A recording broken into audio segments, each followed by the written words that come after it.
I've had some unusual achievements in my life that I am very proud of, but I wouldn't want to go through them again. I suppose, I don't know whether I've covered this or not up to the present, but while at Guam, we were there about a year, and they had what we know as a smoker in fighting.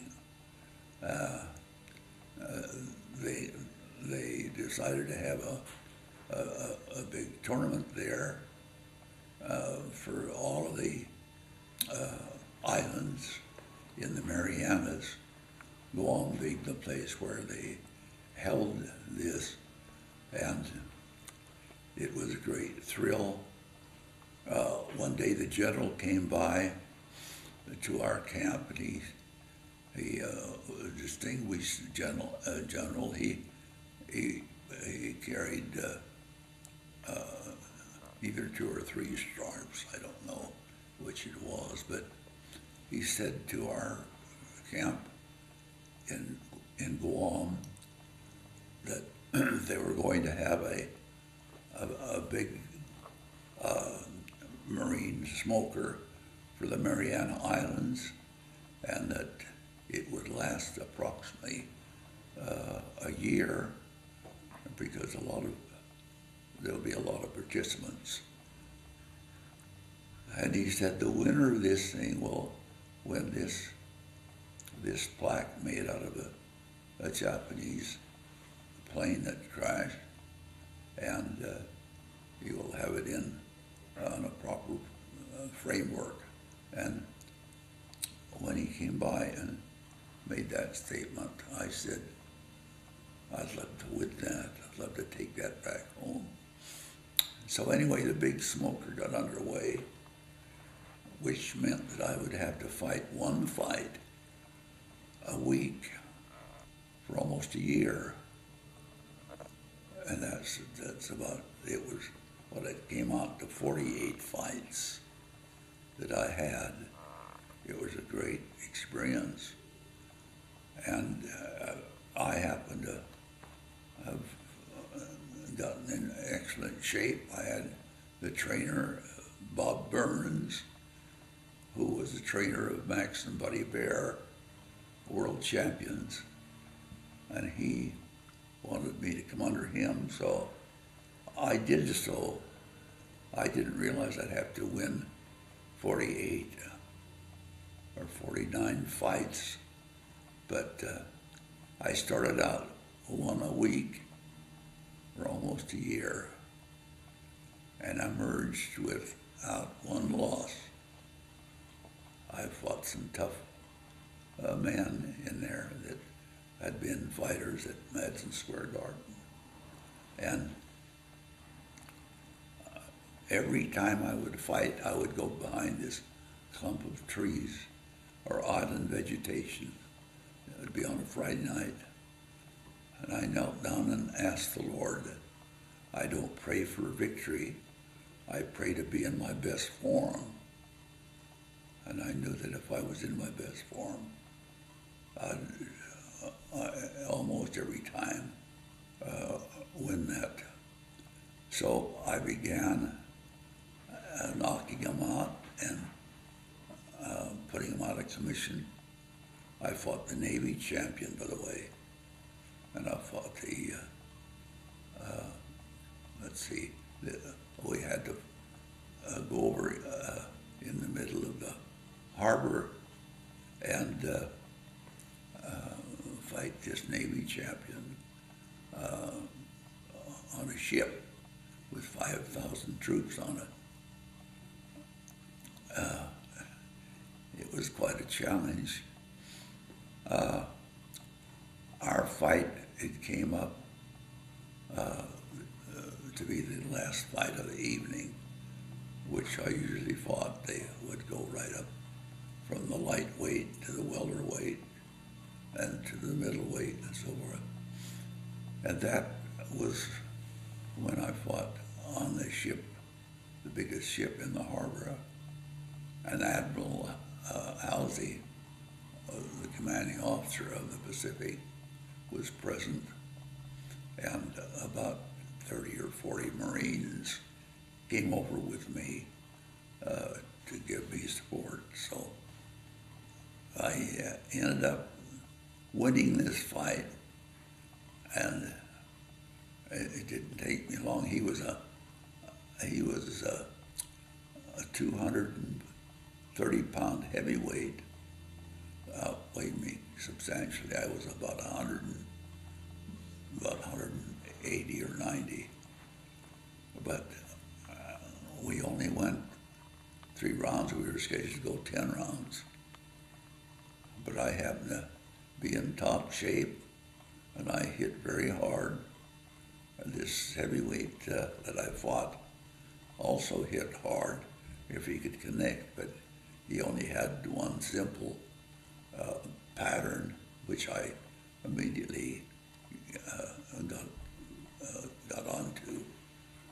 But anyway, in the second round, he attempted to finish me off, but I blocked his punches, and as a consequence, I went through and came out in the third round and hit him on the button, and it broke his jaw, and his jaw was dangling, and the referee tried to stop the fight, and the referee was a graduate of Notre Dame, and he tried to stop the fight. The judges told him to stop the fight, but this opponent of mine just shoved the referee shoved the correction. The referee tried to stop the fight, but my opponent that I had broken the jaw of shoved the referee aside and said, "Come on, I want to finish you." And he had a broken jaw that was dripping blood all over. But then I was taught it was either him or myself that would emerge the victory, so I didn't show any sympathy. I just went in and knocked him out with one punch, and he was carried out of the ring. They took him to the hospital, and he was in there for a couple of weeks, and then he gave up fighting altogether. But it was it was probably 2 weeks later, when the tournament was all over, and all the Marines in my area met on the parade ground. And I don't know how many hundred was there, but it was a great thrill to have been called forth by this general. And he presented me with the plaque that I had viewed 1 year before. And the adjutant general read, "You will go down in Marine Corps history as having gone above and beyond the call of duty to win this great honor, and you'll go down in Marine Corps history." And anyway, I was on top of at the podium, and they said, "Our boxing champion has emerged with some 48 victories to win this title, and it's now my great honor to present him with this plaque." And here there were 2 generals there. They both saluted me, and I couldn't believe it. But anyway, they declared me the heavyweight champion, and I'll never forget that as long as I live. As the band was playing, and the generals commented about my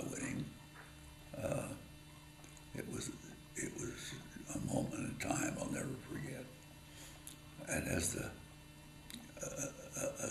band was playing, tears welled up in my eyes, and I looked over this audience and I said, if only my father or my mother were here to see this, it would make them very proud.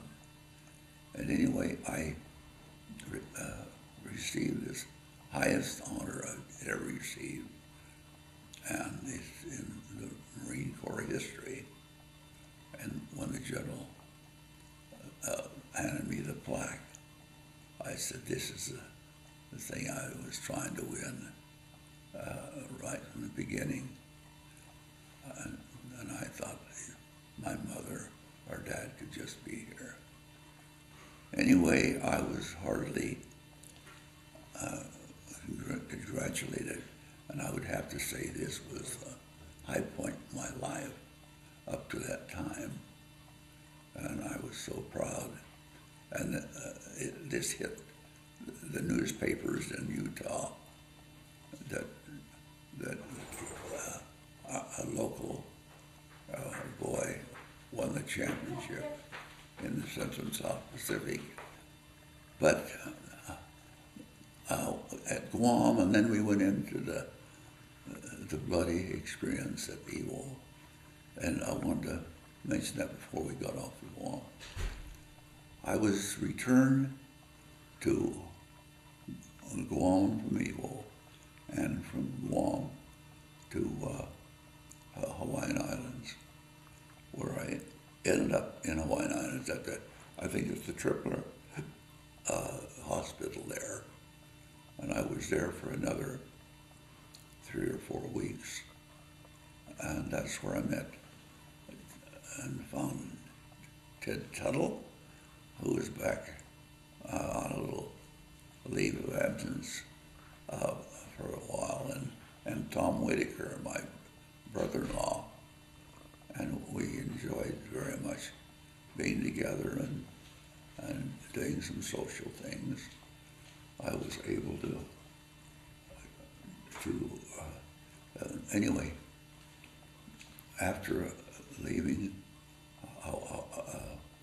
Hawaii, I was flown to San Francisco, and from San Francisco, I was taken to the Farragut, Idaho hospital, where I remained for about 7 months, and then I was medically discharged. My wife, Yvonne, came up to Idaho to greet me when I got back in the States, and it was a glorious experience to see Yvonne. And even though I was not completely over my injury, I was discharged 7 months later at Farragut, Idaho, and then I came back to Provo, Utah, where my wife talked me into resuming my school to getting my degree. She helped me study, and she was deserving of also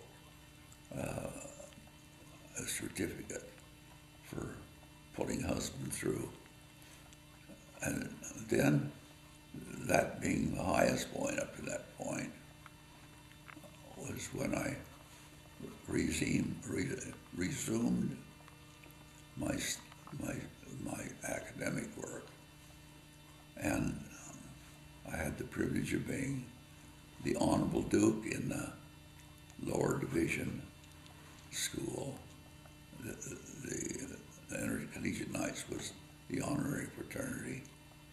They got to wear the white sweaters around the school with the name of your rank on them. Mine had Honorable Duke, and that was a great thrill to be appointed to that organization.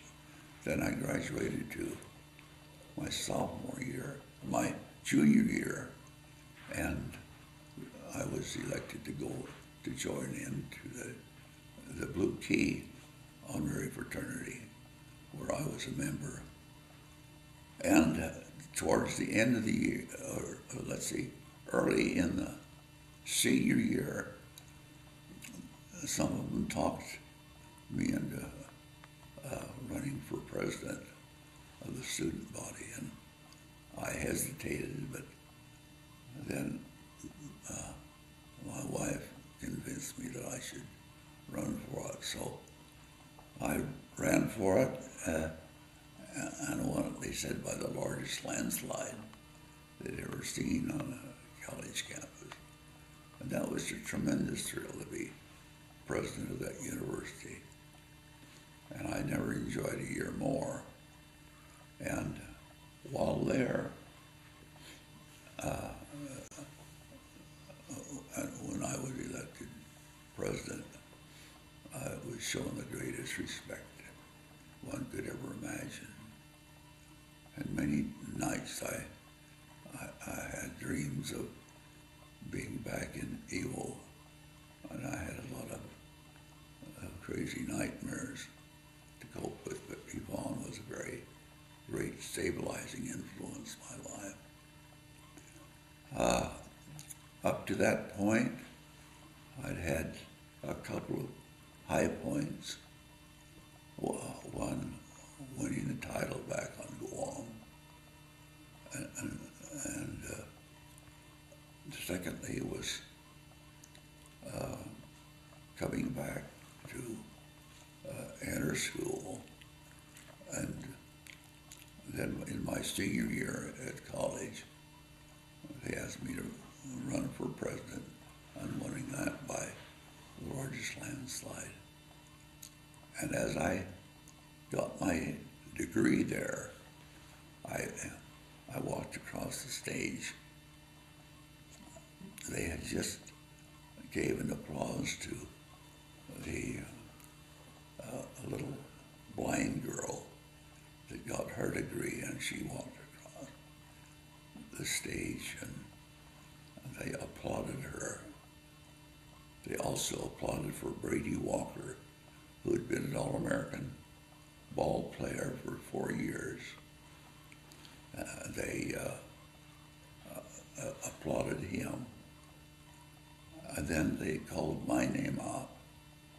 And the graduates, all in their caps and gowns, stood up and applauded me.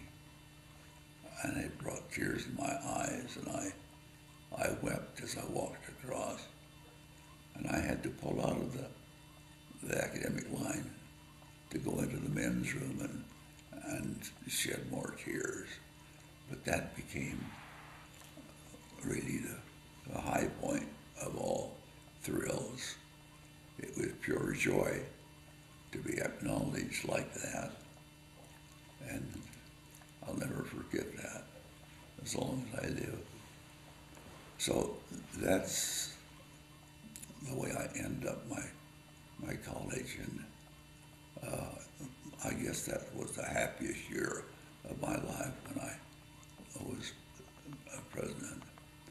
And then I won a scholarship to New York University because of my grades, and that was something that I would be looking forward to. However, I got under the influence of Sterling W. Sill, the author of 33 books, and was the general manager of New York Life. And he wanted me to try this field out. So he convinced me that I should try it out, and I made a very good record with New York Life. It was, and when I was back, then they took me back to the home office, and Dudley Dowell, the president of New York Life, offered me a vice presidency of this beautiful company. And I said I'd have to talk it over with my wife.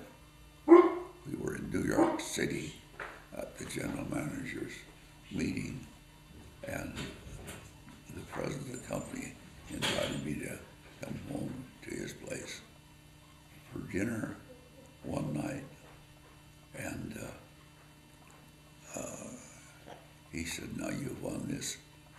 President's Trophy, which is one out of several hundred general managers in the United States, as well as all of Canada.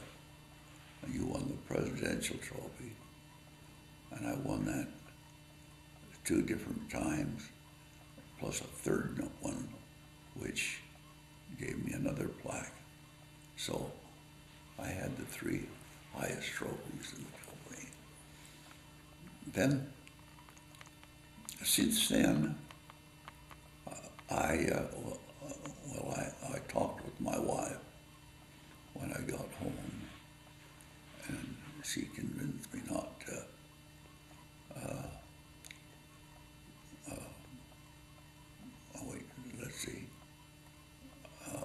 she convinced me not to go back there as a vice president because we'd have to move the family back to New York City, and she says, no, let's stay out in the West. So we elected California to run the big office there in Kern County, and that's where I won 2 of my presidential trophies.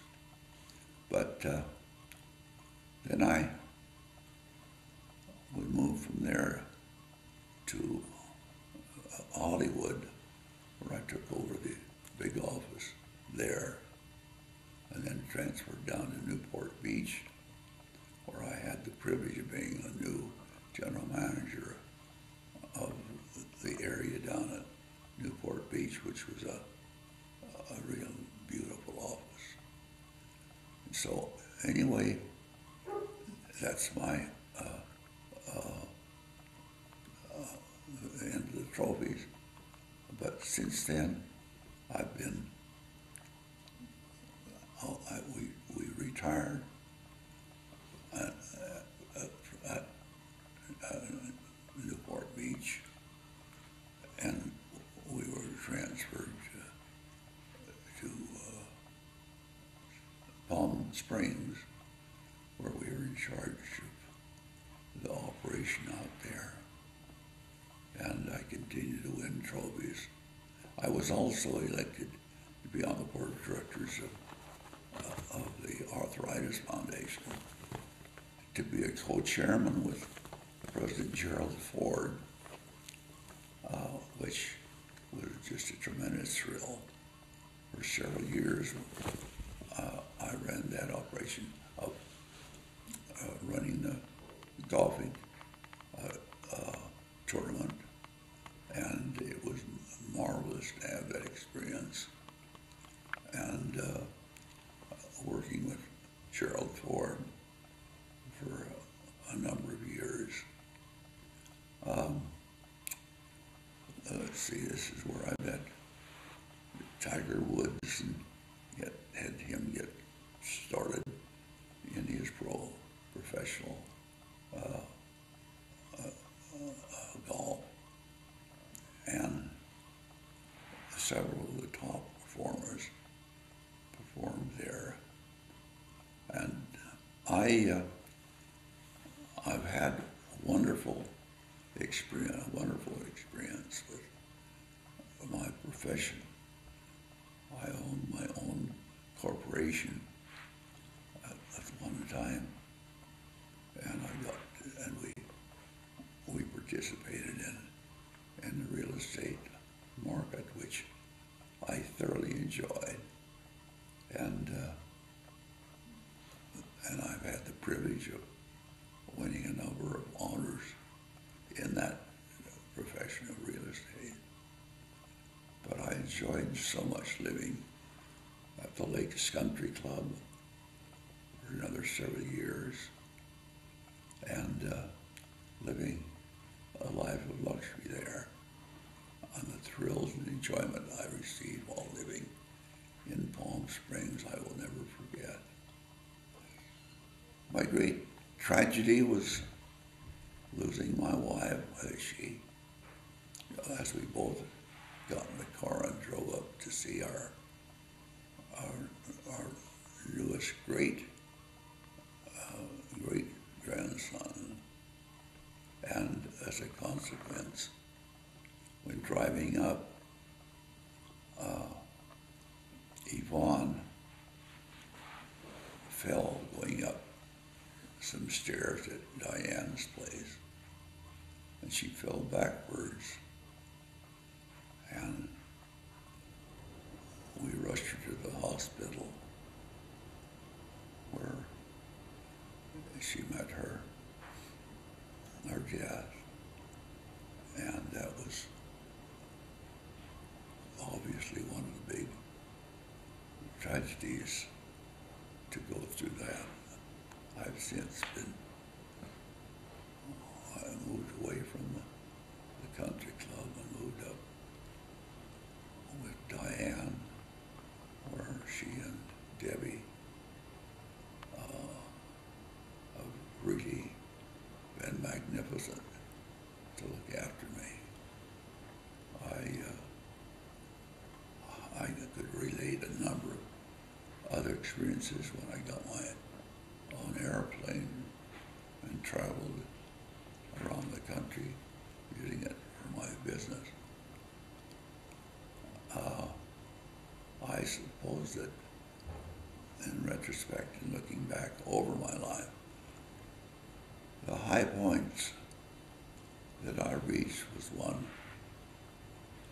when the graduates of BYU all stood up and applauded me. My first great thrill was winning the boxing championship out in the Pacific. And the other great thrill was marrying my wife, Yvonne. And the third thing was seeing my kids, especially Brad, get his doctorate. He got his Eagle Scout Award when he was 13. And that was a great thrill for me. But life has been good to me. I think that my whole life, I've been greatly blessed with a good marriage and with wonderful kids that have been very successful in their field. And so I say I'm living now at Diane's place, and Diane and Debbie have gone all out to help me. I miss Brad very much, more so than I can explain. But he's my pride and joy, as well as Diane and Debbie. But I was most thrilled when he got his doctorate and became such a success as a doctor in the U.S. At the hospital where he is employed. And he's I believe he's been chief of staff for a period of time. And I just think that the Lord has blessed him and brought great credit to our family. I think my greatest and my number one thrill, though, was the Marine Corps Championship. Number two was the thrill at BYU when they gave a standing ovation. And I don't think I've had my number one thrill yet. I expect to have one or two more before I leave here and meet my Maker. I hope I can meet him with my head up high and thanking God for being one of his best follower. And if I can think of anything else I'd like to put down, I'll let Brad know. So for now, I'll say so long.